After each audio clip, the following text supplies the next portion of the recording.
kabar Indonesia telah sampai di penjuru dunia. Indonesia bekerja sama dengan Prancis untuk pengadaan jet tempur Rafale dengan jumlah 42 unit. Ini merupakan keberhasilan sejarah bagi Indonesia memboyong 42 unit jet tempur Rafale Prancis untuk TNI AU. Menteri Pertahanan Prabowo Subianto dan Menteri Pertahanan Prancis Florence Parly turut hadir dan menyaksikan penandatangan kontrak tersebut. Seperti yang dikutip zonajakarta.com dari rilis resmi Dassault Aviation pada tanggal 10 Februari tahun 2022, di mana perusahaan asal Prancis ini mengumumkan pembelian jet tempur Rafale oleh Indonesia untuk TNI AU. Di hadapan Menteri Angkatan Bersenjata Prancis, Florence Parly dan Menteri Pertahanan Indonesia, Prabowo Subianto, Ketua dan CEO Dassault Aviation, Eric Trappier, dan Wakil Marsekal Udara Yusuf Jauhari, Kepala Badan Fasilitas Pertahanan Kementerian Pertahanan RI, menandatangani kontrak akuisisi oleh Indonesia atas 42 pesawat Rafale generasi terbaru, pada upacara yang diadakan hari ini di Jakarta, tulis Dassault Aviation. Jumlah ini melebihi perkiraan sebelumnya yakni hanya 36 unit. Untuk 6 unit pertama jet tempur Rafale Prancis akan segera dikirimkan ke Indonesia, sedangkan untuk selebihnya menyusul. Ini resmi. Indonesia memesan 42 pesawat tempur Rafale, kata Florence Parly saat berkunjung ke Indonesia dikutip dari Defense Security Asia. Kemudian belum dari 24 jam kontrak pembelian jet tempur Rafale disahkan, Indonesia kembali menjadi perbincangan dunia. Hal itu dikarenakan lampu hijau yang diberi oleh Amerika Serikat AS atas jet tempur Lockheed Martin F-15EX atau F-15ID. Pengumuman dari Departemen Luar Negeri AS yang telah menyetujui potensi penjualan jet tempur F-15ID dan peralatan terkait lainnya kepada Indonesia. AS memberikan harga untuk Indonesia dalam kesepakatan ini senilai 13,9 miliar dolar AS atau setara dengan 199 triliun rupiah, menurut Pentagon. Indonesia berusaha merombak armada jet tempur TNI AU yang dianggap menua. Rasa kagum dan bangga Indonesia kini memodernisasi jet tempur pertahanannya. Kemudian pengamat asal Indonesia ikut mengomentari perihal pembelian jet tempur Rafale Prancis. Bukan hanya itu, ia juga menjelaskan tentang penegasan Indonesia dalam posisi geopolitik luar negeri, di mana Jakarta adalah kategori barisan gerakan non-blok. Dikutip dari Pikiran Rakyat, pengamat pertahanan dari Binus University Curi Maharani Savitri menyebutkan bahwa pertahanan Indonesia harus kuat karena Indonesia adalah negara netral atau non-blok.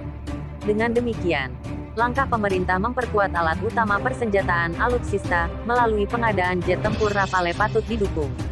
Indonesia menilai penting gerakan non-blok tidak sekadar dari peran yang selama ini dikontribusikan, tetapi juga mengingat prinsip dan tujuan gerakan non-blok merupakan refleksi dari perjuangan dan tujuan kebangsaan Indonesia sebagaimana tertuang dalam UUD 1945.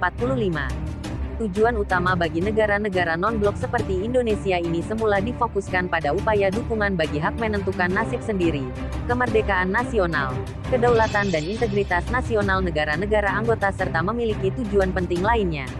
Dengan politik luar negeri kita yang bebas aktif, kita netral, non-blok, tetapi netral itu tidak bisa kita enggak punya pertahanan yang kuat, kata Curi. Kemudian bagaimana agar pertahanan Indonesia menjadi kuat? Kita buat skenario. Gimana di masa depan kalau terjadi perang? Ujarnya dalam diskusi online bertajuk, butuh banget belanja pesawat tempur 315 triliun.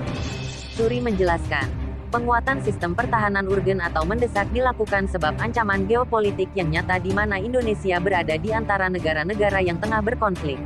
Lalu kita sendiri mau membawa pertahanan kita kemana? Ujarnya dalam keterangan. Selasa tanggal 15 Februari tahun 2022. Kita tahu ada persaingan antara negara superpower di kawasan ini, yang pusatnya di sini. Kemudian kita tahu ada beberapa konflik yang bisa dijadikan proksi untuk mereka menjadikan perang terbuka. Salah satunya di Selat Taiwan dan yang lain ada di Laut Tiongkok Selatan. Kedua kekuatan besar dunia Amerika dan China, lanjut Curi, juga sudah saling berbalas pantun dengan pernyataan-pernyataan yang mengarah pada panasnya hubungan antara kedua negara. Dia mencontohkan pernyataan Presiden Amerika Serikat Joe Biden yang secara terbuka menyatakan kalau ada yang menyerang Taiwan, Amerika akan membela. Itu semua dikarenakan Amerika Serikat AS mempunyai hubungan dekat dengan Taiwan. Begitu juga dengan ketegangan di Laut Tiongkok Selatan. Curi mengatakan bahwa Amerika dan sekutunya sudah melakukan Freedom of Navigation Fund Operations, di mana hal tersebut yang menempatkan mereka di jantung konflik negara-negara anggota ASEAN dengan Tiongkok. Curi juga melihat Tiongkok mulai beberapa waktu lalu memprotes adanya aktivitas drilling Indonesia di perairan Natuna Utara. Dan kalau kita lihat dalam sejarah konflik di kawasan ini, kita melihat ada pengembangan kekuatan oleh Tiongkok yang arahnya nanti adalah untuk menguasai ruang udara dan maritim sampai ke Guam dan akan menahan Amerika Serikat dan sekutunya di luar itu, tutur dia. Curi juga melanjutkan perkataannya bahwa Tiongkok telah melakukan beberapa aksi blocking kepada Filipina dan Vietnam.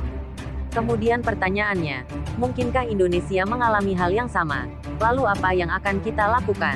Mungkin kita tidak akan mengalami invasi langsung, tapi akan ada kedaulatan yang dicalenge.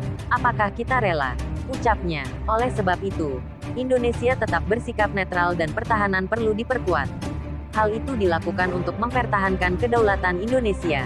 Nah, kembali kepada kita Indonesia. Kita Indonesia ingin netral. Kita Indonesia tidak ingin ikut dalam konflik. Karena itu kita harus bisa menjaga netralitas kita Indonesia, dengan pertahanan yang baik. Itu salah satu alasan kenapa kita butuh penguatan ruang udara dan dengan pengadaan pesawat Rafale ini.